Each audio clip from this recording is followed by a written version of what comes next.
Hello hello, good morning everyone. कैसे हो आप सभी? Good morning, good morning,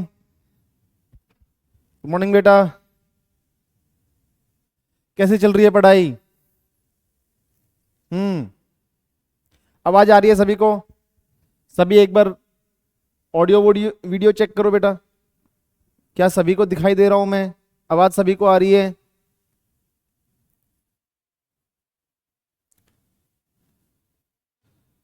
okay, ठीक है ठीक है।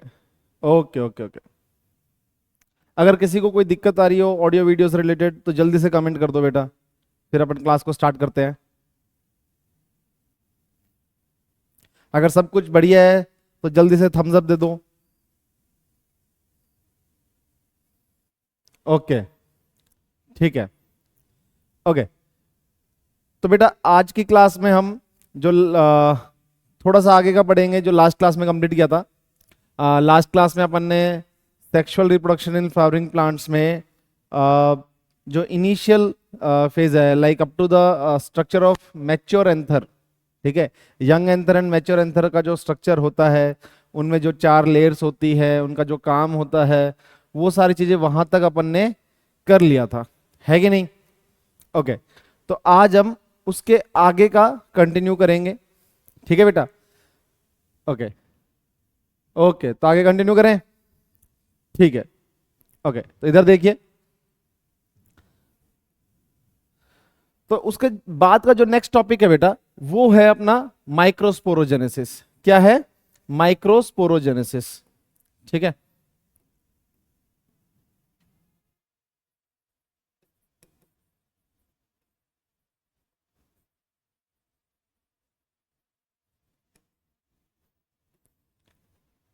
अगर कोई आपसे पूछे व्हाट इज माइक्रोस्पोरोजेनेसिस,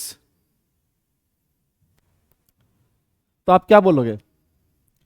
देखो, माइक्रोस्पोरोजेनेसिस को अपन बोल सकते हैं this it is a process और stages involve in the formation of microspores from microspore mother cell, और we can also call it as pollen mother cell. और कौन से डिवीजन से होगा वो? मियोसिस से होगा। कौन से डिवीजन से होगा? मियोसिस से होगा। तो इसको अगर अपन लिखना चाहेगा, इसकी डेफिनेशन लिखना चाहे, तो अपन लिख सकते हैं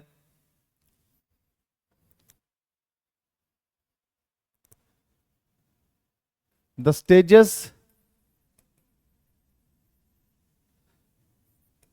involved in the formation of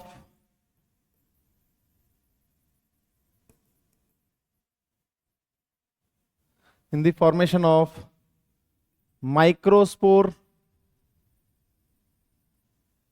from microspore mother cell और pollen mother cell।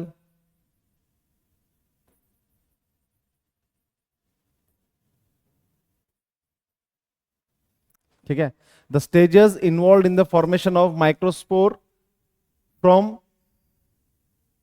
Microspore mother cell और pollen mother cell is called microsporogenesis.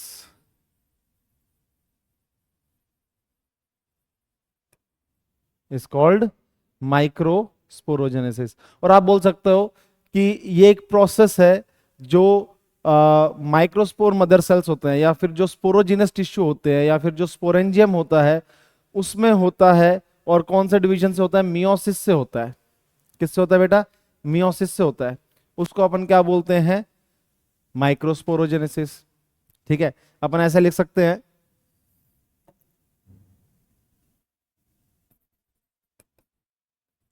Microspore mother cell.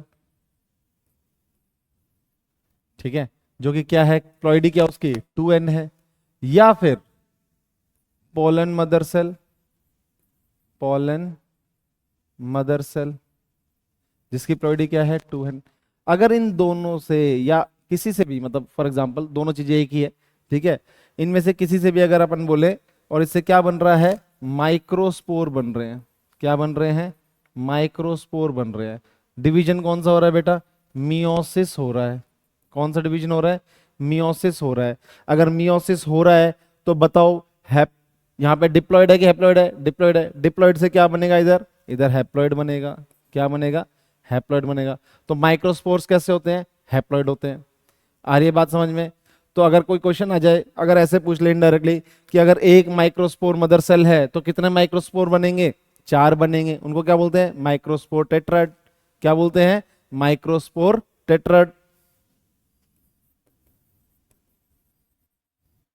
ये जो प्रोसेस है इसी को अपन क्या बोलते हैं बेटा? माइक्रोस्पोरोजेनेसिस। क्या बोलते हैं? माइक्रोस्पोरोजेनेसिस। यहां तक समझ में आ गया? आगे बढ़े? ठीक है भाई। अब आगे यहां पे क्या बोल रखा है अपनी एनसीईआरटी ने बेटा? एनसीईआरटी बोलती है कि each cell of microsporangium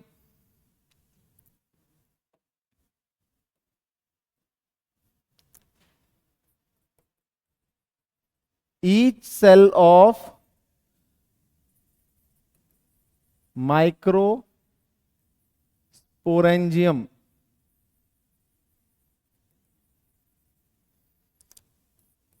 each cell of microsporangium has the ability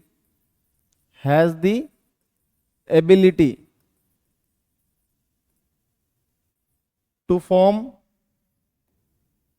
has the ability to form क्या बनाएगा बेटा? या तो माइक्रोस्पोर भी आ सकता है या फिर अपन बोल सकते हैं pollen grain. Microspore and pollen grain.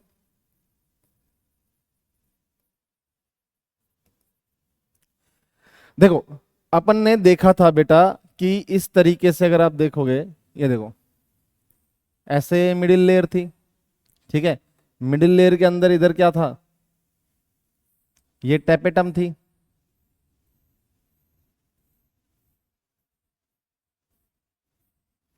ये क्या है? टेपेटम है। और इस टेपेटम के अंदर क्या था बेटा? इस तरीके से स्पोरोजिनस टिश्यू थे।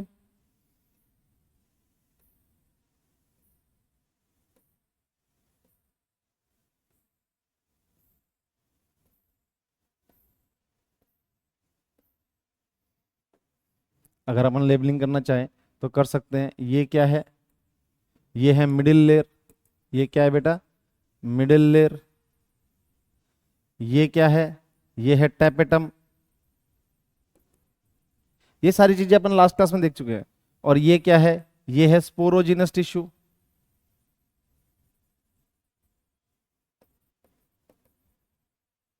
ये क्या है? Sporogenous tissue. जिसकी प्लॉइडी क्या है? इसकी 2n है। ठीक है। तो यहां पे मैंने लिखा है ईच सेल ऑफ माइक्रोस्पोरेंजियम। यहां पे अपन ये भी लिख सकते हैं स्पोरोजिनस टिश्यू।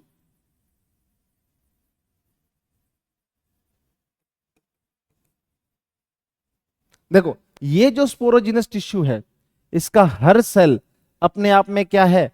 पीएमसी है। क्या है बेटा? पीएमसी। पीएमसी बोले तो pollen mother cell.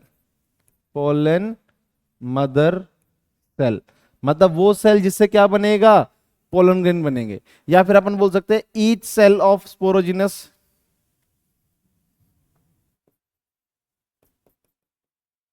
Each cell of sporogenous tissue is microspore mother cell। Microspore mother cell है कि नहीं? क्योंकि हर सेल से क्या बन सकते हैं बेटे? माइक्रोस्पोर बन सकते हैं, है कि नहीं? तो चलो ठीक है, यहां पे अपन ले लेते हैं ये कोई एक सेल है। किसका सेल है? इस स्पोरोजिनस टिश्यू का सेल है। ठीक है, ये एक सेल है। इसको अपन क्या बोल देंगे? Microspore mother cell. ये क्या है भाई? माइक्रोस्पोर मदर सेल, या फिर पीएमसी है, क्या है, पीएमसी, पोलन मदर सेल। ठीक है बेटा, अब इसमें क्या होगा, कोई बताएगा इसमें क्या होगा, इसमें कौन सा डिवीजन होगा, इसमें होगा मियोसिस, क्या होगा, मियोसिस। ठीक है, अब जब इसमें मियोसिस होगा तो एक सेल से कितने सेल बनेंगे, एक सेल से बनेंगे कितने सेल, एक सेल से बनेंगे 4 सेल। ये क्या है, ये है माइक्रोस्पोर, माइक्रोस्पोर टेट्राड, जो कि कैसा है, हैप्लॉइड है, क्या है, हैप्लॉइड। ये कैसा था, ये डिप्लॉइड था बेटा, ये कैसा था, डिप्लॉइड था। अगर मियोसिस हुआ है तो क्या होगी, प्लॉइडी चेंज होगी कि नहीं होगी, क्योंकि क्रोमोसोम नंबर क्या हो जाएंगे, हाफ हो जाएंगे। आ रही है बात समझ में, सेल साइकिल सेल डिवीजन में अपन ने पढ़ा है, इंटरलिंकिंग तो कर सकते हो, है कि नहीं, समझ में आ रहा है। ओके, अगर ऐसे ही देखो, ऐसे अगर एक क्वेश्चन दे दे अपन, ठीक है, यहां पे इसी के बेसिस के ऊपर अगर क्वेश्चन दे दें कि how many meiotic divisions are required, how many meiotic divisions, एक क्वेश्चन लिखो आप, how many meiotic divisions are required to produce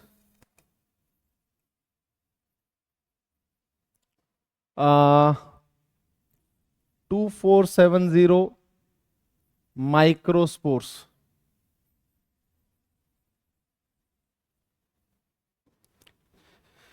ठीक है बेटा, अगर इसका इस टाइप का क्वेश्चन आ जाए तो आप कैसे करोगे, करो जल्दी सॉल्व करो इसको और मेरे को आंसर बताओ जल्दी, कमेंट जल्दी तुरंत, 2 मिनट से ज्यादा टाइम नहीं लेना है।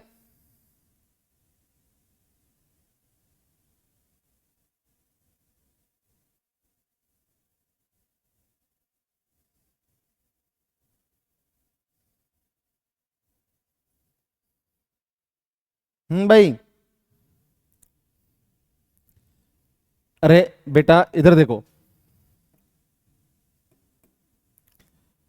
टोटल कितने माइक्रोस्पोर बोल रखे हैं, 2470।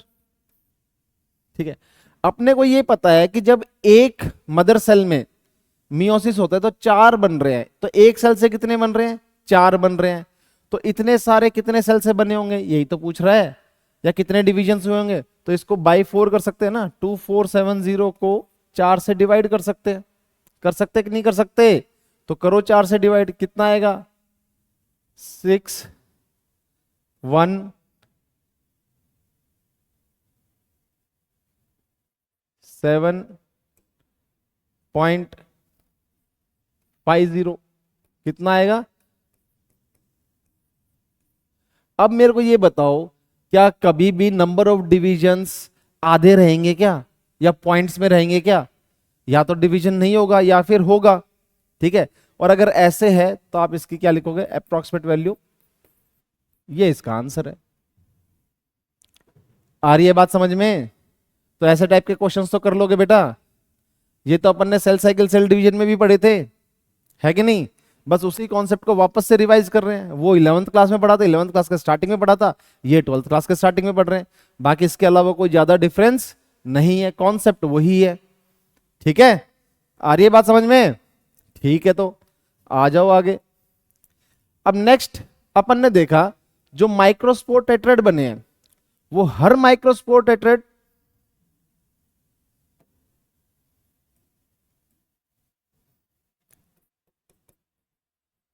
each microspore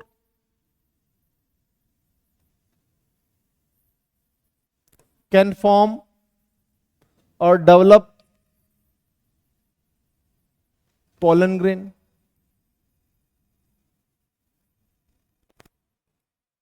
क्या बना सकते हैं, हर माइक्रोस्पोर अपने आप में क्या बना सकता है, पोलन ग्रेन बना सकता है। क्या बना सकता है भाई, पोलन ग्रेन बना सकता है। अब सवाल उठता है कि ये पोलन ग्रेन क्या है, ये कहां से आ गया, तो अगर आपसे कोई पूछे व्हाट इज पोलन ग्रेन, तो आपको क्या लिखना है? पोलन ग्रेन क्या है बेटा? Male gametophyte. हमेशा याद रखना, पोलन ग्रेन क्या है? Male gametophyte, it's not the male gamete. बहुत सारे बच्चे यहां पे गलती करते हैं, पोलन ग्रेन को मेल गैमीट लिख लेते हैं या आंसर करके आते हैं male gamete. Pollen grain is never the male gamete, it is the male gametophyte. इस पोलन ग्रेन के अंदर जो जनरेटिव सेल होता है, उसका जो न्यूक्लियस होता है, वो आगे चल के क्या बनता है बेटा? वो बनता है मेल गैमीट।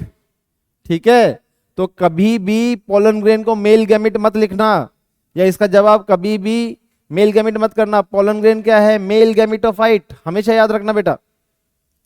ठीक है, ओके। तो अब हम अगर पोलन ग्रेन के बारे में पढ़ें,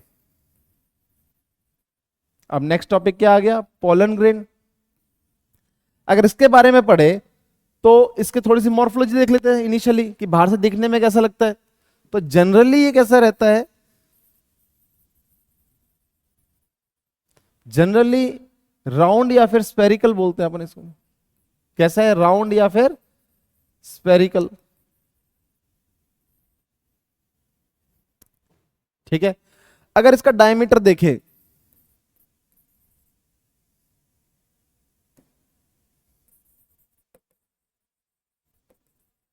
इसका डायमीटर जनरली कितना रहता है बेटा? 25 से 50 म्यूमीटर। इसका डायमीटर कितना है? 25 से 50 म्यूमीटर। ठीक है, और यहां पे अगर आप देखोगे ना, तो पोलन ग्रेन के बाहर आउटर लेयर में, ठीक है, आप लिख सकते हो इसको,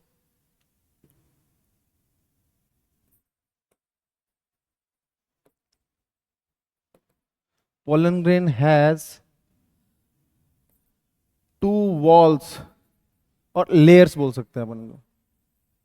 ठीक है, कौन कौन सी है? एक है एक्साइन, और एक है बेटा इंटाइन। क्या है?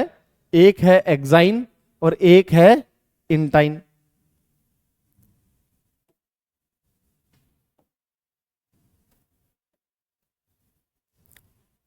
इधर देखो, तो हमने देखा कि पोलन ग्रेन के पास 2 लेयर है। एक का अपन ने नाम दिया एक्साइन, एक को नाम दिया इंटाइन। अगर कोई पूछे कि एक्साइन कौन सी है और इंटाइन कौन सी है, तो एक्साइन बेटा आउटर लेयर है। क्या है? Outer layer. इंटाइन कौन सी है? Inner layer. इंटाइन कौन सी है? Inner layer. आ रही है बात समझ में? अब ऐसे ही एक्साइन कैसी है? डिसकंटिन्यूअस है। कैसी है? डिसकंटिन्यूअस। इंटाइन कैसी है? कॉन्टिन्यूअस।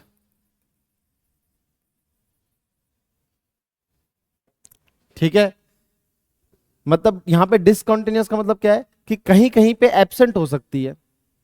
ठीक है, डिसकंटिन्यूअस का मतलब क्या है? Absent at some places.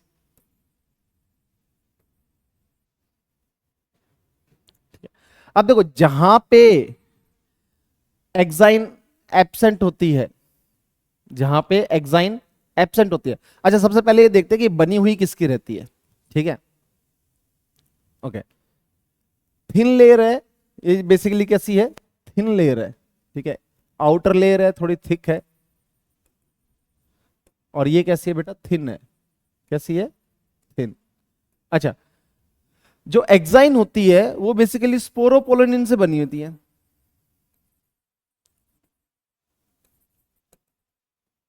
Exine किसकी बनी होती है? स्पोरोपोलिन। ऐसे intine made of cellulose plus pectin. Intine किसकी बनी है? सेल्यूलोज और पेक्टिन की बनी है। जबकि एक्साइन किसकी बनी है? स्पोरोपोलोनिन की बनी है। किसकी बनी है? स्पोरोपोलोनिन की बनी है। ठीक है, okay.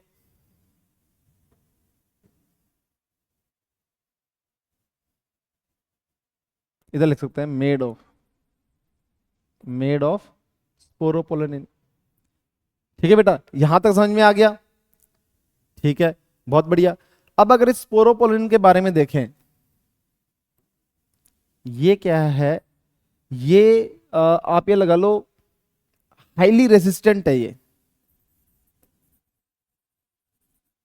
Highly resistant to high temperature, acidic pH,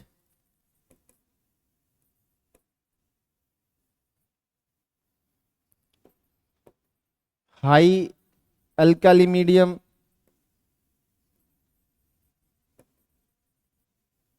ठीक है।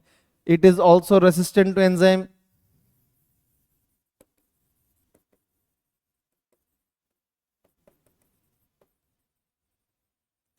आज तक बेटा ऐसी कोई एंजाइम नोन नहीं है जो स्पोरोपोलोनिन को डिग्रेड कर दे, जो क्या कर दे? स्पोरोपोलोनिन को डिग्रेड कर दे। और इसी की वजह से क्या है, जो पोलन ग्रेन है वो काफी लंबे टाइम तक, ठीक है, वो प्रिजर्व रहता है, वो डिजेनरेट नहीं होता है। ठीक है, यही है जो उसको बचा के रखती है। आ रही है बात समझ में? ठीक है, अब अगर अपन देखें तो जहां पे ये स्पोरोपोलिन, देखो अपन ने क्या बोला कि जो एक्साइन है वो किसकी बनी हुई है? स्पोरोपोलिन की बनी हुई है। फिर अपन ने बोला कि जो एक्साइन है वो कैसी है? डिसकंटिन्यूअस है, मतलब कहीं कहीं पे तो होगी, कहीं कहीं पे नहीं होगी। तो जहां पे एक्साइन एब्सेंट है,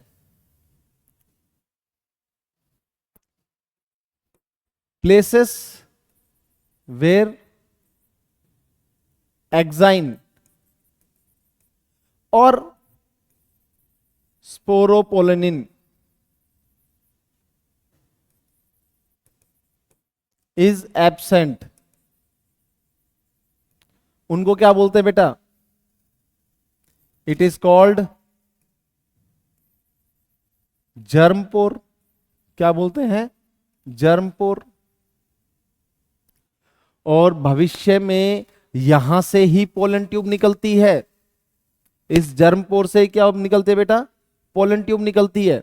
अब देखो, ये जो जर्मपोर होते हैं ना बेटा, ये मतलब बेसिकली आप बोल सकते हो जो डाइकोट्स होते हैं,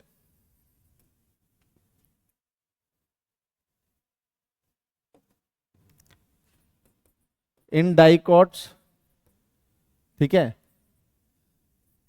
आ, 3 जर्मपोर तक हो सकते हैं। कितने तक हो सकते हैं? 3 तक। इसलिए डाइकोट्स को क्या बोलते हैं? इसलिए डाइकोट को क्या बोलते हैं? ट्राइपोरेट। क्या बोलते हैं बेटा? ट्राइपोरेट। जबकि मोनोकोट में जर्मपोर जनरली एक रहता है, इसलिए उसको क्या बोलते हैं? यूनिपोरेट। क्या बोलते हैं? यूनिपोरेट। यहां तक समझ में आ गया या नहीं आया? ओके, बोले सर आप क्या पोलन ग्रेन का स्ट्रक्चर तो समझा रहे हो, बट पहले ये तो बताओ कि पोलन ग्रेन बनता कैसे है कि नहीं? बोले पोलन ग्रेन का स्ट्रक्चर समझाने पे लग रहे हो आप। यहां पे देखो पोलन ग्रेन के स्ट्रक्चर के ऊपर आ गए, पर आपने ये तो बताया ही नहीं कि पोलन ग्रेन बनता कैसे है। आपने बस ये लिख दिया कि माइक्रोस्पोर से पोलन ग्रेन बनता है, बट ये तो बताया ही नहीं पोलन ग्रेन बनता कैसे है।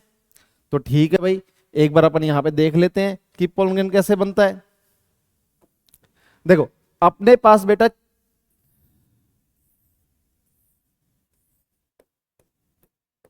ये क्या है? माइक्रोस्पोर टेट्राएड है।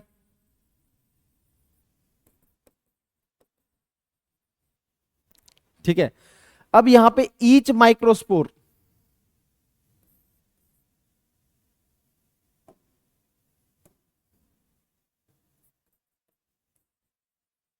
ईच माइक्रोस्पोर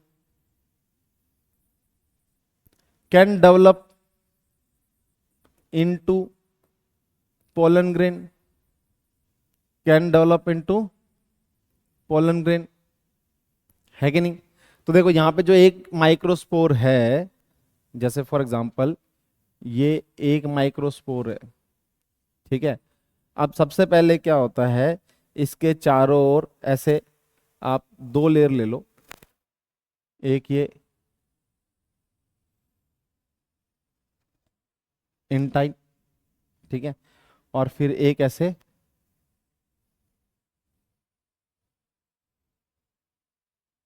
ऐसे एक्साइन, ठीक है। अब अगर हम यहाँ पे देख पा रहे हो तो ये क्या है बेटा, ये इंटाइन है और ये क्या है, एक्साइन है। आ रही है बात समझ में? तो यहाँ पे मैंने दिखा ना, कहीं कहीं पे एक्साइन क्या होती है, एब्सेंट होती है, ठीक है, जो कि उसी को अपन क्या बोलते हैं, जर्म पोर बोलते हैं। और भविष्य में क्या होगा, वहीं से क्या डेवलप होगी बेटा, पोलन ट्यूब होगी, ठीक है। तो आप ये याद रखना, पोलन ट्यूब जहां से निकल के आएगी वो जगह क्या है, जर्म पोर है। बाकी पोलन ट्यूब बनती किससे है, इंटाइन से ही बनती है। बाकी पोलन ट्यूब बनती किससे बेटा, इंटाइन से बनती है, याद रखना, ठीक है। Pollen tube form from intine, develop from, कहां से बाहर निकलती है, कम्स आउट फ्रॉम जर्मपोर। आ रही है बात समझ में? ठीक है, ओके। अब यहां पे क्या होता है, अब इसमें ऐसे एक वैक्यूल बनता है। क्या बनता है बेटा, वैक्यूल बनता है ऐसे, जैसे आप ये लगा लो, यहां पे ये एक वैक्यूल बन गया और ये इसका ऐसे न्यूक्लियस है, ठीक है। ये बेसिकली इंटाइन है और इसके ये चारों ओर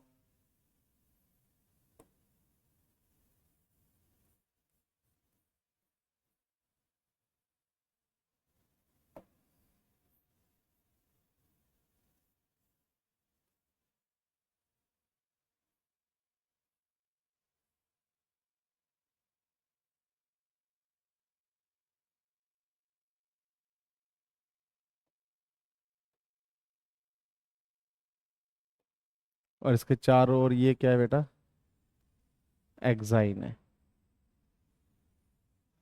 ठीक है। ये क्या है, एक्साइन है। अब इसमें क्या बना, सबसे पहले ये वैक्यूल बन गया, ठीक है। अब इधर क्या होगा,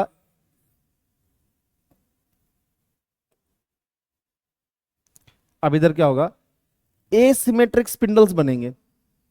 क्या बनेंगे बेटा, एसिमेट्रिक, जैसे ये वैक्यूल है, ठीक है। अब इधर बनेंगे एसिमेट्रिक स्पिंडल्स। उससे पहले ऑब्वियसली आपने सेल साइकिल सेल डिवीजन में पढ़ा होगा, सबसे पहले क्या होता है, ग्रोथ होता है। तो ऑब्वियसली यहाँ पे ये जो न्यूक्लियस है ये क्या करेगा, ग्रो करेगा। जब ये ग्रो कर जाएगा उसी टाइम में जो ग्रोथ फेज होगा इसका, उसके बाद इसमें क्या बनेंगे, एसिमेट्रिक स्पिंडल बनेंगे,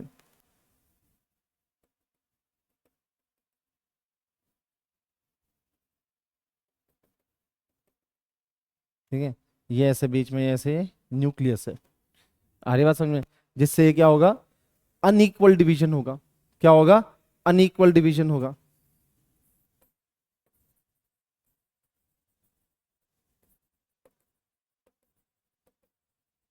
अब इस अनइक्वल डिवीजन से क्या होगा, एक तो ऐसे बड़ा तो क्या बनेगा, जनरेटिव सेल या वेजिटेटिव सेल, वेजिटेटिव सेल।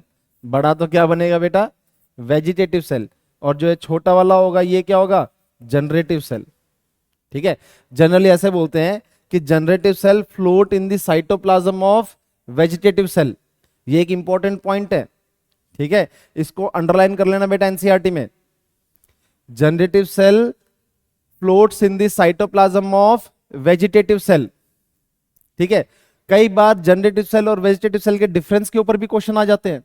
जैसे जो डिफरेंसेस है वो देखें तो जनरेटिव सेल कैसा है, स्मॉलर है। वेजिटेटिव सेल कैसा है, लार्ज है।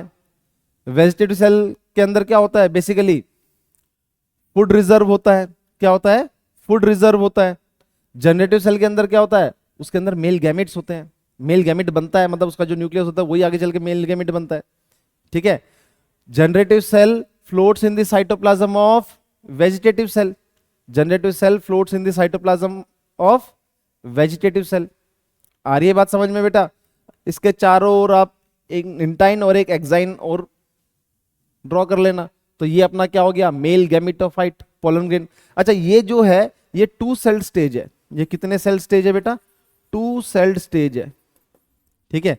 मेजॉरिटी ऑफ एंजियोस्पर्म्स में, ठीक है, या मेजॉरिटी ऑफ फ्लावरिंग प्लांट्स में, अगर टू बी एक्यूरेट बोले तो लगभग इन 60% ऑफ एंजियोस्पर्म्स, ठीक है, pollen grain are shed at 2 celled stage, pollen grain are shed at 2 celled stage, ठीक है, मतलब एक वेजिटेटिव सेल एंड एक जनरेटिव सेल।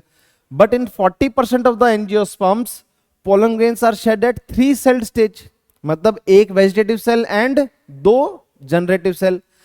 इसके अलावा बाद में जब पोलन ग्रेन चला जाएगा, स्टिग्मा के ऊपर लैंड होगा, ठीक है, उसके बाद केमिकल डायलॉग वगैरह होगा, उसके बाद पोलन ग्रेन एक माइटोसिस और करता है बेटा। क्या करता है, एक माइटोसिस और करता है। जैसे यहां पे जो अनइक्वल डिवीजन हुआ ये कौन सा है, माइटोसिस ही तो है, ठीक है। तो ऐसे बाद में जनरेटिव सेल का न्यूक्लियस एक माइटोसिस और करता है, जिससे क्या बनते हैं, 2 मेल गैमेट बनते हैं, ठीक है। क्योंकि एंजियोस्पर्म में क्या होता है बेटा, डबल फर्टिलाइजेशन होता है। डबल फर्टिलाइजेशन के लिए क्या चाहिए, 2 मेल गैमेट चाहिए।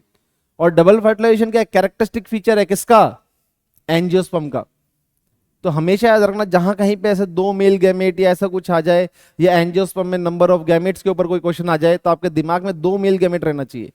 कितने मेल गैमेट रहना चाहिए, 2 मेल गैमेट, ठीक है।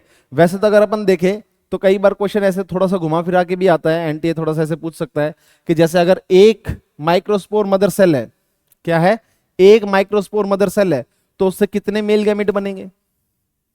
अगर इस तरीके के क्वेश्चन आ जाए तो देखो थोड़ा दिमाग लगाओ, अगर एक माइक्रोस्पोर मदर सेल है तो उससे 4 तो क्या बनेंगे बेटा, माइक्रोस्पोर बनेंगे, ठीक है। और हर माइक्रोस्पोर क्या बनाएगा, पोलन ग्रेन बनाएगा। और एक पोलन ग्रेन से कितने मेल गैमेट्स, 2 मेल गैमेट्स, तो 4 इंटू 2 कर लो यहां पे। तो टोटल एक माइक्रोस्पोर मदर सेल से कितने मेल गैमेट बनेंगे, 8 मेल गैमेट। अगर इसी क्वेश्चन को थोड़ा सा घुमा के पूछ ले, ठीक है, अगर एनटीए वाला क्या करे, थोड़ा सा घुमा के पूछ ले, उसको तो क्या करना है, कान पकड़ना है बेटा, चाहे सीधा तरीके से पकड़ो या घुमा के पकड़ो। आ रही है बात समझ में। अगर यहां पे वो एक माइक्रोस्पोर मदर सेल ना देके ऐसे बोल दे कि एक मियोसिस से कितने मेल गैमेट्स बनते हैं, तो आपके दिमाग में क्या आना चाहिए, देखो मियोसिस किस में होगा, माइक्रोस्पोर मदर सेल में ही होगा, ठीक है। एक मियोसिस से कितने माइक्रोस्पोर बनेंगे, 4 बनेंगे। और 4 माइक्रोस्पोर है तो 4 पोलन ग्रेन, ठीक है। और हर पोलन ग्रेन से कितने मेल गैमेट, 2 मेल गैमेट। तो एक मियोसिस से कितने मेल गैमेट हो गए, 8 मेल गैमेट। कितने हो गए बेटा, 8 मेल गैमेट। आ रही है बात समझ में या नहीं आ रही। अगर इसी क्वेश्चन को थोड़ा सा और घुमा के दे ले तो वो ऐसे भी पूछ सकता है कि अगर 8 मेल गैमेट्स है तो 8 मेल गैमेट्स बनाने के लिए टोटल कितने डिविजन्स हुए होंगे, including mitosis and meiosis both. तो बताओ, देखो मियोसिस तो एक हुआ, माइटोसिस कितने हुए होंगे, एक पोलन ग्रेन में 2 माइटोसिस होते हैं तब जाके 2 पोलन ग्रेन बनते हैं, सॉरी 2 मेल गैमेट बनते हैं। तो 8 मेल गैमेट के लिए कितने माइटोसिस, 8 माइटोसिस और 1 मियोसिस, तो टोटल कितने डिविजन्स, 9 डिविजन्स, ठीक है। देखो कॉन्सेप्ट वही है, पूछने का तरीका बदल सकता है। तो इसलिए मैं कहता हूं बेटा कि रट्टाफिकेशन पे ध्यान मत दो। आपका ध्यान कहां पे होना चाहिए, आपका फोकस किस पे होना चाहिए बेटा, आपका फोकस होना चाहिए कॉन्सेप्ट को क्लियर करने पे। किस पे होना चाहिए फोकस, कॉन्सेप्ट क्लियर करने में, ठीक है। बाकी ज्यादातर बच्चों का क्या रहता है कि उनको मतलब एक ऐसा सिस्टम क्रिएट किया जाता है कि बेटा आप तो याद कर लो, इसको रट लो। और अगर वहां पे अगर थोड़ा सा क्वेश्चन को घुमा दिया, ठीक है, तो वहां पे एग्जामिनेशन हॉल में बच्चा क्या करेगा, वो सर पे हाथ रख, और तो क्या करेगा, वो कुछ कर नहीं पाएगा। तो इसलिए मैं बोलता हूं बेटा कि रट्टाफिकेशन पे ध्यान ना देके थोड़ा सा कॉन्सेप्ट को समझने की कोशिश करो, ठीक है। अगर कॉन्सेप्ट समझ लिया तो आपको कभी भी याद करने की जरूरत ही नहीं पड़ेगी। कॉन्सेप्ट अगर दिमाग में है तो कभी भी याद करने की जरूरत नहीं पड़ेगी। आ रही है बात समझ में। चलो ठीक है, अगर इसी चीज को, ठीक है, अगर अपन कुछ क्वेश्चंस दें, ठीक है, कुछ क्वेश्चंस प्रैक्टिस करते हैं इस चीज के। जैसे ये एक क्वेश्चन है कि how many male gametes will be produced from 8 microspore mother cell after microsporogenesis and after micro gametogenesis in most of flowering plants. देखो सबसे पहले तो क्वेश्चन में देखो उसने पूछा किस में है। अगर आप यहां पे थोड़ा सा गौर करोगे ना तो उसने वर्ड यूज किया है फ्लावरिंग प्लांट्स। ठीक है, तो यहां पे एंजियोस्पर्म की बात कर रहा है। किसकी बात कर रहा है बेटा? एंजियोस्पर्म की बात कर रहा है। ठीक है, अगर एंजियोस्पर्म की बात कर रहा है तो बेसिकली डबल फर्टिलाइजेशन, मतलब 2 मेल गैमेट होते हैं। आ रही है बात समझ में या नहीं आई? ठीक है, कई बार तो बच्चे क्या कंफ्यूज होते, बोले सर इसने मेल गैमेट का बोला, इसने ये थोड़ा ना बोला है कि जिम्नोस्पर्म या एंजियोस्पर्म। अरे पागलो, इसने क्लियरली बोला है फ्लावरिंग प्लांट्स। फ्लावरिंग प्लांट्स मतलब क्या होगा? एंजियोस्पर्म। तो ठीक है, इस क्वेश्चन को सॉल्व करते हैं। इसने क्या बोला? 8 माइक्रोस्पोर मदर सेल। कितने बेटा? 8 माइक्रोस्पोर मदर सेल। ठीक है, तो इससे कितने गैमेट्स बनेंगे? देखो अगर 8 माइक्रोस्पोर है, 8 माइक्रोस्पोर मदर सेल है तो माइक्रोस्पोर कितने हो जाएंगे? मियोसिस होगा ना, एक सेल से 4 बन रहे हैं, तो इससे कितने हो जाएंगे? 8 इंटू 4 कर लो, कितने हो गया? 32। तो 32 क्या हो जाएगा? माइक्रोस्पोर। अगर 32 माइक्रोस्पोर है तो पोलन ग्रेन कितने होंगे? 32। 32 पोलन ग्रेन। और मैंने क्या बोला है? एक पोलन ग्रेन मतलब कितने मेल गैमेट? 2 male gamete. दिमाग में हमेशा क्या रखना है? एक पोलन ग्रेन मतलब 2 मेल गैमेट। ठीक है, अब आप कहोगे सर आपने तो बोला 60% प्लांट्स में 2 सेल स्टेज पे हो जाता है, एक वेजिटेटिव सेल और एक जनरेटिव सेल। मेल गैमेट तो जनरेटिव सेल से ही बनती है, तो 60% प्लांट्स में तो एक ही मेल गैमेट हुआ, आप 2 क्यों बोल रहे हो? नहीं बेटा, ऐसा कुछ भी नहीं है। ठीक है, देखो ये जो कॉन्सेप्ट है सही है एकदम कि 60% प्लांट्स में 2 सेल स्टेज पे पॉलिनेशन होता है, ये एकदम बात सही है। ठीक है, पॉलिनेशन बोले तो मतलब जो पोलन ग्रेन जाता है, ट्रांसफर होता है उसका। ठीक है, ओके, तो यहां पे वो बात सही है, बट भविष्य में जनरेटिव सेल में जाके भी तो माइटोसिस होकर मेल गैमेट बनते हैं। ठीक है, तो अल्टीमेटली मेल गैमेट कितने बनेंगे? 2 बनेंगे। ये बात हमेशा याद रखो, एक पोलन ग्रेन में कितने मेल गैमेट? 2। चाहे वो पहले हो चाहे बाद में हो, बट बनेंगे अल्टीमेटली कितने? 2। किसमें? एंजियोस्पर्म्स में।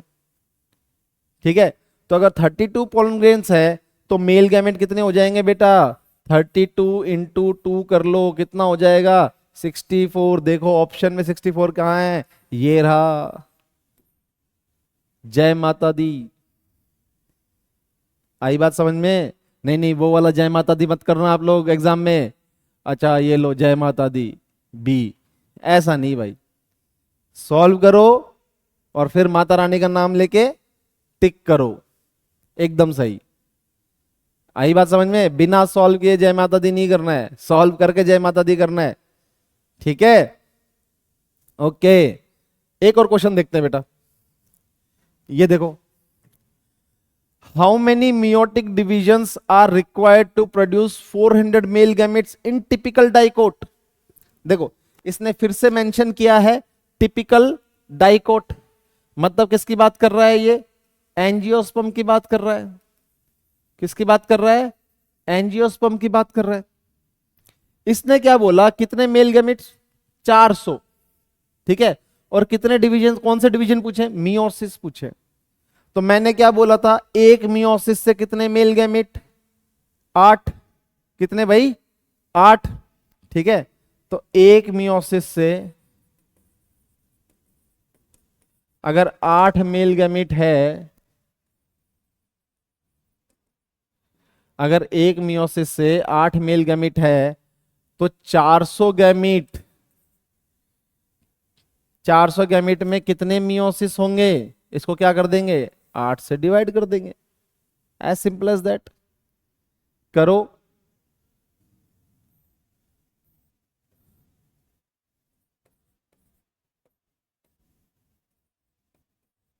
देखो, ये लो।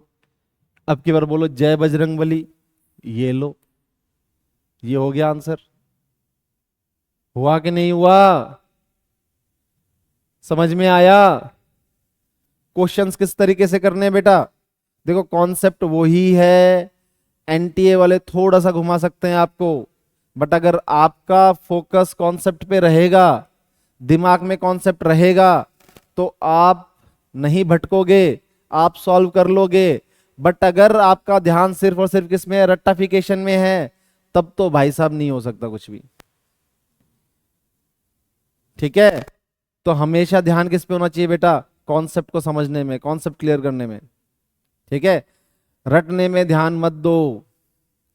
आज का रटा हुआ 10 दिन बाद भूल जाओगे, 20 दिन बाद भूल जाओगे, 30 दिन बाद भूल जाओगे। बट नीट क्या है बेटा? नीट एक जर्नी है। ठीक है, ये महीने 2 महीने का काम नहीं है, ये तपस्या है। इसमें साल, एक साल 2 साल की तपस्या होती है ये। ठीक है बेटा, तो यहां पे रट्टाफिकेशन काम नहीं आएगा, यहां पे क्या काम आएगा? Concept clarity. और आपका फोकस हमेशा किस पे होना चाहिए? कॉन्सेप्ट क्लैरिटी पे होना चाहिए, रट्टाफिकेशन पे नहीं होना चाहिए। ठीक है, अच्छा, इसके बाद कुछ और चीजें जो एनसीईआरटी ने बता रखी है। ठीक है, पोलन ग्रेन के डेवलपमेंट के बाद उन्होंने कुछ चीजें हैं जिसके ऊपर बात कर रखी है, जैसे कि एक है पोलन वायबिलिटी। क्या है बेटा? Pollen viability.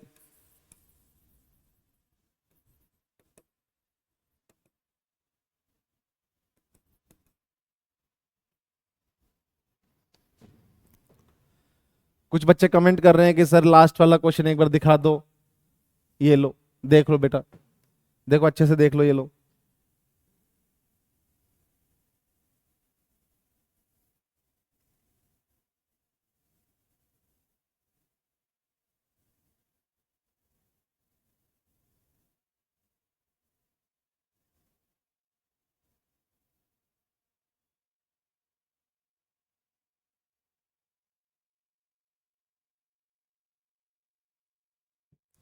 देख लिया?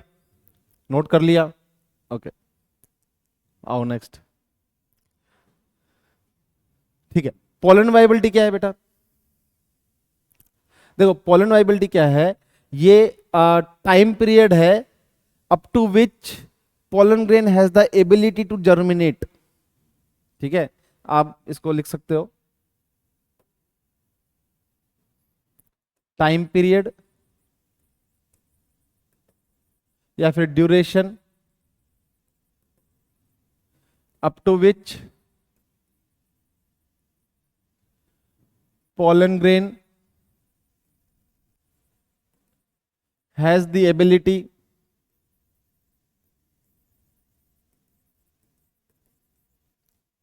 to germinate। ठीक है, आफ्टर लैंडिंग ऑन स्टिग्मा। ठीक है, मतलब स्टिग्मा के ऊपर लैंड करने में, मतलब आप सिंपल तरीके से ऐसे समझो कि ये वो टाइम ड्यूरेशन है जब तक कि पोलन ग्रेन के पास क्षमता रहती है पोलन ट्यूब बनाने की या पोलन ट्यूब को जर्मिनेट करने की।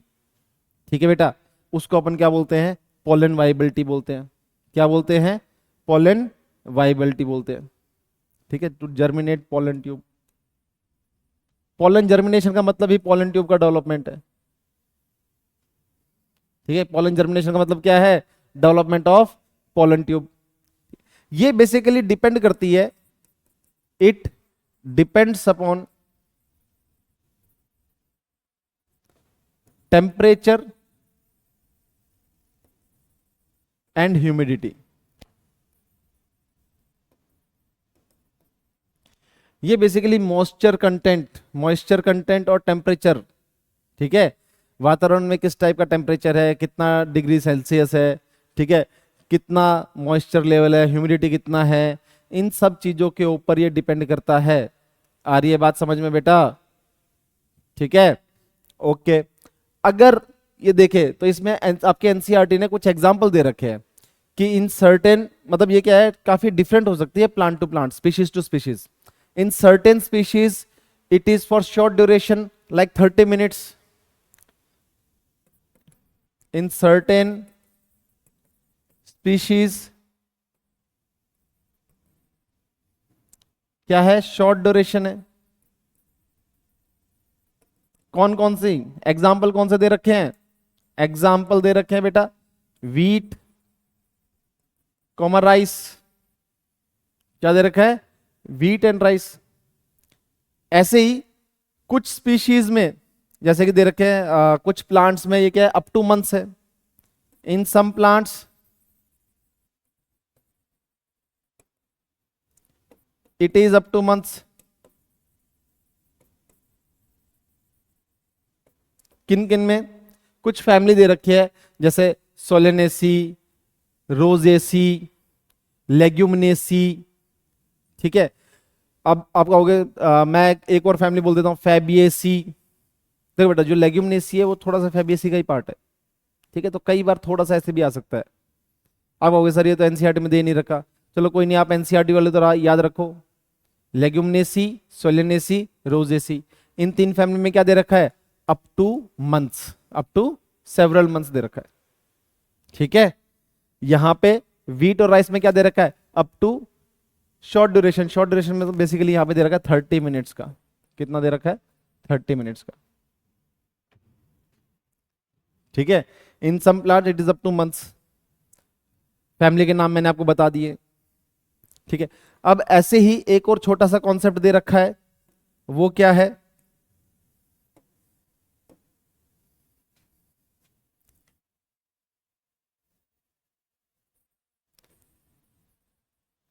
वो है पोलन एलर्जी.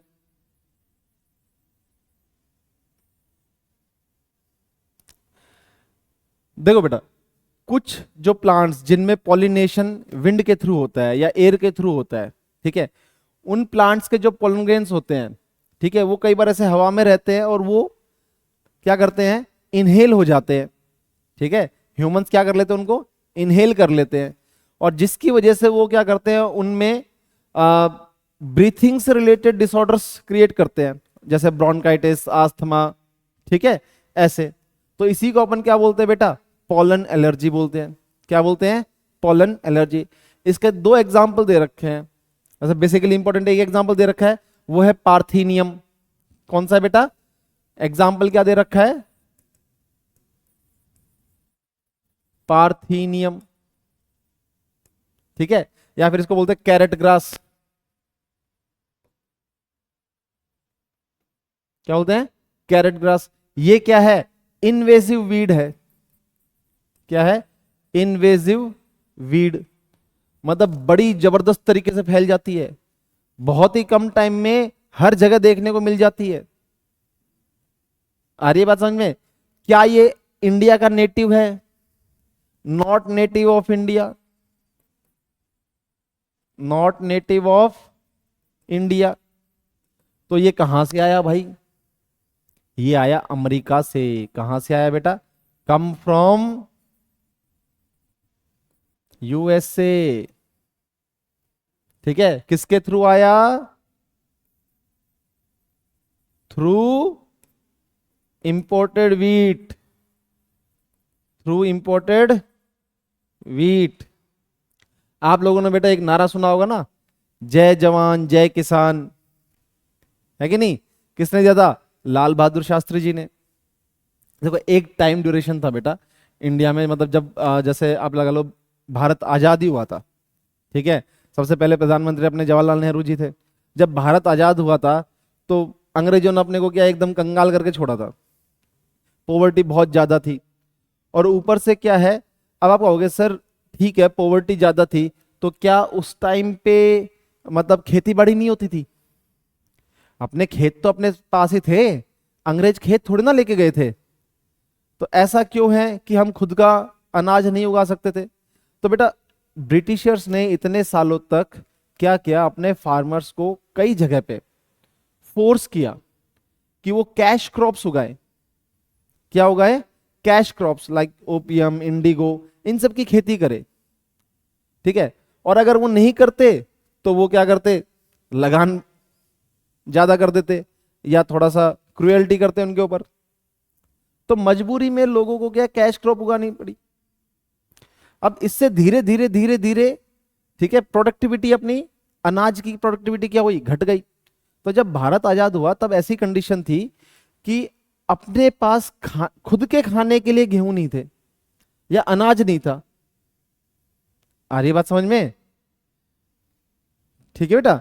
तो उस टाइम पे अपन क्या करते थे, इंपोर्ट करते थे अनाज, क्या करते थे, इंपोर्ट करते थे। और कौन देता था, अमेरिका देता था।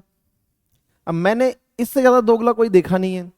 मतलब वो ऐसा गेहूं देता जो अमेरिका के वहां पे उनके जानवर भी नहीं खाए। मतलब एक बार को सुअर भी देख के कहते क्या है ये, इसको खाऊंगा क्या मैं। ऐसे गेहूं क्या करता अमेरिका, इंडिया भेजता in the name of humanitarian add. ठीक है। जब ऐसे गेहूं भेजा तो उन्हीं गेहूं के साथ आया था ये पार्थेनियम, जो आपको हर जगह देखने को मिल जाता है भारत में आज। ठीक है। तो जब अपने लाल बहादुर शास्त्री जी प्रधानमंत्री बने और जब अमेरिका ने ऐसे किया तो क्या उन्होंने एक डिसीजन लिया कि हम भारत को सेल्फ सफिशिएंट बनाएंगे इन ग्रेन प्रोडक्टिविटी। ठीक है। उसके बाद ग्रीन रेवोल्यूशन वगैरह आया। ठीक है। हमारी प्रोडक्टिविटी बढ़ी। ठीक है। और आज अपनी ये अपन इस मुकाम पे है कि अब हम देशों को देते हैं। जैसे अभी रशिया यूक्रेन वॉर हुआ, ठीक है, उसमें पूरी वर्ल्ड का जो वीट का सप्लाई चेन है वो अफेक्ट हो गया। सबकी नजर किसकी तरफ, भारत की तरफ। सोचो एक टाइम वो था कि जब हम दूसरों पे डिपेंड होते थे, और एक आज का टाइम है कि हम इंपोर्ट करते, सॉरी एक्सपोर्ट करते हैं। ये सब किसकी देन है बेटा, अपने एक प्रधानमंत्री थे लाल बहादुर शास्त्री जी। ठीक है। ये सब उनकी ही देन है। ठीक है। तो ऐसा नहीं है कि किसी भी पर्सन ने या किसी भी नेता ने इंडिया के लिए कुछ नहीं किया, कुछ अच्छे डिसीजंस भी लिए हैं। ठीक है। ओके। तो ये पोलर एनर्जी हो गया। ओके, वापस अपने टॉपिक पे आते हैं, राजनीति में नहीं भटकते हैं। ठीक है। अपने को क्या करना है बेटा, नीट क्रैक करना है, अपने को इलेक्शन नहीं लड़ने हैं। Okay okay. तो नेक्स्ट जो है पोलन वाइबिलिटी हो गया, पोलन एनर्जी हो गया। ऐसे ही एक नेक्स्ट टॉपिक है बेटा, पोलन एज सप्लीमेंट फूड्स। ठीक है। पोलन एज सप्लीमेंट या pollen as food.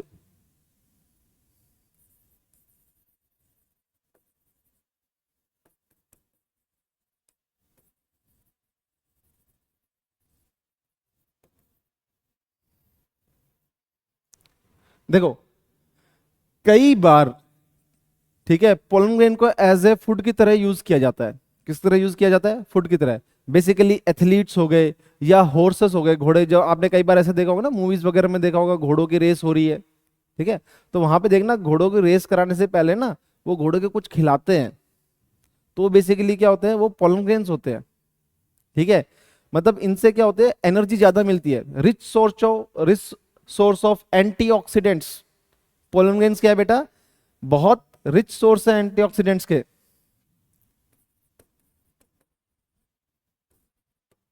Rich source of antioxidants. ठीक है। हाई एनर्जी, क्या देते हैं, हाई एनर्जी इंस्टेंटली। ठीक है। तो कई एथलीट्स होते हैं, ये जो हॉर्सेस होते हैं राइडिंग वाले, रेस वाले, ठीक है, इनको ही देते हैं। इनको कई बार ऐसे सिरप की तरह भी लिया जाता है, टैबलेट्स की तरह भी लिया जाता है। ठीक है। ऐसे एक और छोटा सा टॉपिक दे रखा है, वो है पोलन बैंक। क्या है बेटा,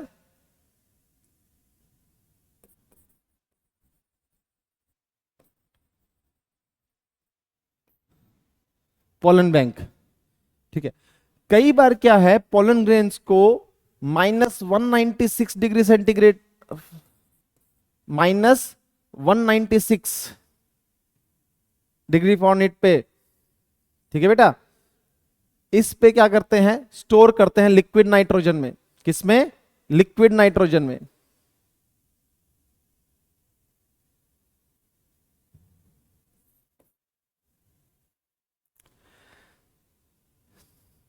एट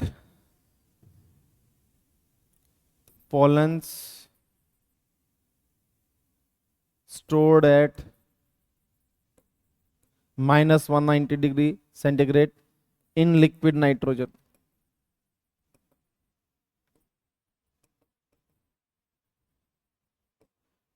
ठीक है, so that it can be use for cross breeding programs in the future. अभी जरूरत नहीं है, बट भविष्य में जब क्रॉस ब्रीडिंग प्रोग्राम्स करने हो, ठीक है, या कोई ऐसा कुछ प्लांट डेवलप करना हो, ऐसा कोई सीड डेवलप करना हो, ठीक है, तो उसके लिए हम इसको यूज कर सकते हैं। ये काफी लंबे टाइम तक इसमें क्रायो प्रिजर्वेशन बोलते हैं, इस टेक्निक को क्या बोलते हैं बेटा? Cryopreservation. Storage at -196 degree centigrade in liquid nitrogen, इस टेक्निक को बोलते हैं क्रायो प्रिजर्वेशन। ठीक है, तो ये सारी चीजें थी पॉलन ग्रेन से रिलेटेड। यहां पे अपना अपन बोल सकते हैं कि जो डेवलपमेंट ऑफ मेल गैमेटोफाइट है, या जो भी with related to male gametophyte से रिलेटेड जो था, वो सारी चीजें यहाँ पे कंप्लीट हुई। अब इसके बाद जो नेक्स्ट टॉपिक है वो है फीमेल गैमेटोफाइट से रिलेटेड। किससे रिलेटेड है बेटा? फीमेल गैमेटोफाइट से रिलेटेड। अगर अभी तक अगर आप देखोगे तो इस चैप्टर में हमने क्या क्या चीजें देखो, सबसे पहले बेसिक इंट्रोडक्शन देखा, ठीक है, फिर हमने देखा कि फ्लावर क्या होता है, और फिर उसके बाद अपन ने क्या स्टार्ट किया, मेल गैमेटोफाइट का डेवलपमेंट देखा था। क्या देखा बेटा? Male gametophyte. अगर ऐसे देखे तो इस चैप्टर को अपन ने 3 कैटेगरी में डिवाइड किया था ना बेटा initially, pre fertilization events, fertilization events and post fertilization events. तो प्री फर्टिलाइजेशन में अपन बेसिकली क्या देखेंगे, जो सेक्स स्ट्रक्चर है, सेक्स ऑर्गन्स है, या गैमेट्स का फॉर्मेशन है, वो सारी चीज देखेंगे। ठीक है, आई बात समझ में? तो यहां पे अपन ने मेल गैमेटोफाइट तक का स्ट्रक्चर देख लिया है। अब अगली क्लास में अपन फीमेल रिप्रोडक्टिव स्ट्रक्चर को स्टार्ट करेंगे, उसमें फीमेल गैमेटोफाइट का डेवलपमेंट भी पढ़ेंगे। ठीक है, ओके। तो अभी आपको क्या करना है, इस लेक्चर के बाद क्या करना है, आपको एक तो एनसीईआरटी की word to word, line to line reading लगानी है बेटा, क्योंकि एनसीईआरटी क्या है नीट के लिए, माई बाप है। इसके अलावा आपको क्वेश्चंस प्रैक्टिस करने हैं। क्या करने हैं बेटा? क्वेश्चंस प्रैक्टिस करने हैं। और अगर किसी को कोई भी डाउट आ रहा हो, ठीक है, तो मेरे को कमेंट करके बता देना। अगली क्लास में अगर किसी को कोई भी डाउट रहता है इस टॉपिक से रिलेटेड, तो उसको अपन वापस से पढ़ेंगे और उस डाउट को क्लेरिफाई करेंगे, क्योंकि अपन ने को डाउट नहीं रखने देने हैं। क्योंकि जो आज के डाउट है वो कल के क्या बनेंगे बेटा? बैकलॉग। और बैकलॉग और नीट में सक्सेस दोनों कभी भी एक साथ एक थाली में नहीं हो सकते। अगर आपको डॉक्टर बनना है, ठीक है, और सरकारी मेडिकल कॉलेज से बनना है, गवर्नमेंट मेडिकल कॉलेज से बनना है, तो बैकलॉग और नीट कभी भी एक थाली में नहीं हो सकते भाई। हाँ, अगर आपका सपना है, ठीक है, बाहर से करना या प्राइवेट से करना, ठीक है, अगर आपको पैसा वेस्ट करना है तो that is another thing. But अगर आपको गवर्नमेंट मेडिकल कॉलेज से करना है तो बैकलॉग और नीट कभी भी एक थाली में एक साथ कभी नहीं होंगे। इसीलिए डाउट को तो बनने ही नहीं देना है, क्योंकि एक बार डाउट बन गया तो वो बैकलॉग बनेगा, और उससे रिलेटेड फिर जितने भी टॉपिक्स है वो सारे बैकलॉग बनेंगे बेटा।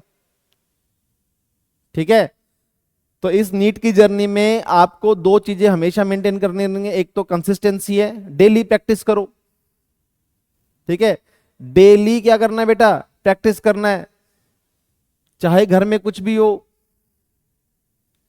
मामा की शादी है, चाचा की शादी है, बुआ के लड़के की शादी है, कोई तो फंक्शन है, चाहे होली हो, दिवाली हो, प्रैक्टिस क्या होनी चाहिए? डेली होनी चाहिए। अच्छा एक बात बताओ, अगर आपके घर में कोई फंक्शन है बेटा, या ठीक है, या कोई भी त्योहार आ रहा है, तो ऐसा तो है नहीं कि वो ऑल ऑफ ए सडन आ गया है। ये बात तो आपको पहले से पता थी। अगर घर में कोई फंक्शन भी होता है, अगर कोई शादी का फंक्शन भी है, तो कम से कम आपको महीने 2 महीने पहले तो पता हो जाती है ना, कि हाँ भाई सो एंड सो कैंडिडेट की शादी है अपने फैमिली में। ठीक है, तो आप जो आपका जो 3 दिन 4 दिन का जो टाइम वहां पे लगने वाला है, जैसे फॉर एग्जांपल लेट्स से कि 3 दिन का टाइम आपका जाने वाला है शादी में, ठीक है, और आप दिन के 5 घंटे पढ़ रहे हो। मैं ज्यादा कोई 10-12 घंटे पढ़ने के लिए नहीं बोल रहा हूं। अगर आप डेली के 5 घंटे पढ़ रहे हो, ठीक है, और घर में कोई फंक्शन आ जाता है 3 दिन का, तो आपके टोटल कितने आवर्स आपका वेस्टेज जाएगा? 15। कितने आवर्स जाएंगे बेटा? 15। तो यही 15 आवर्स आप 1 महीने पहले से, ठीक है, जिस दिन फंक्शन है, फंक्शन के 3 दिन पहले से नहीं, 1 महीने पहले से अगर आप daily half 30-30 minute, half an hour अगर इंक्रीज कर दो, 5 घंटे की जगह 5.5 घंटे कर दो, बट 1 महीने पहले से कर दो, तो आपके ये 15 आवर्स कंपनसेट हो गए कि नहीं हो गए? बट नहीं, अपने को वो तो करना नहीं है, अपने को बाद में रोना है कि नहीं हमारे तो ये हो गया और इसलिए हम नहीं कर पाए, ये दिक्कत हो गई। बेटा ये सब बहानेबाजी है, ठीक है, और बहानेबाजी सिर्फ कौन देता है? फेलियर्स देते हैं। अब वो डिसाइड आपको करना है कि आपको नीट में एज ए फेल्योर बनना है या झंडा गाड़ना है, ठीक है। तो इसी के बाद अपन विदा लेते हैं, अगली क्लास में फिर से मिलेंगे, ठीक है, इसी जोश के साथ, इसी एनर्जी के साथ, ठीक है, बट विदाउट एनी डाउट्स। और अगर डाउट हो तो बेटा बता देना, अपन उसको क्लियरिफाई करेंगे, बट मन में डाउट मत रखना। डाउट क्लियर करने के चक्कर में आप जैसे हो रियलिटी में वैसे बन जाओ, बेशरम, ठीक है। डाउट के मामले में कतई बेशरम बन जाओ, कोई झिझक नहीं होनी चाहिए, पूछो, जितने डाउट आते हैं उतनी बार पूछो, ठीक है बेटा। Okay, thank you so much बेटा।